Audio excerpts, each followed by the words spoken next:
ગુજરાત યુનિવર્સિટીની હોસ્ટેલમાં ધાબેથી મોટી સંખ્યામાં દારૂની ખાલી બોટલો મળી આવી છે।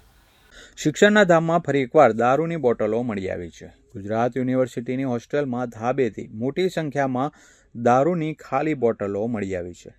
હોસ્ટેલના ડી બ્લોકના ધાબે મોડી રાત્રે મોંઘી દારૂની અનેક બોટલો મળી આવી છે, જેને લઈ અનેક સવાલ ઊભા થઈ રહ્યા છે। અગાઉ પણ શિક્ષણ મંત્રી યુનિવર્સિટીની મુલાકાતે આવ્યા હતા, ત્યારે પણ તેમના હાથે દારૂની બોટલ લાગી હતી।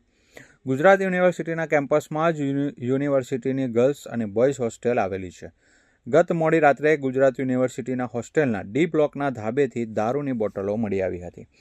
એક બે નહીં, પરંતુ અનેક દારૂની બોટલો મળી આવતા હોસ્ટેલમાં દારૂની પાર્ટી થતી હોવાની શંકા છે। હોસ્ટેલમાં સિક્યુરિટી ગાર્ડ અને વોર્ડન હાજર હોવા છતાં આટલી મોટી સંખ્યામાં દારૂની બોટલો મળતા અનેક સવાલ ઊભા થયા છે।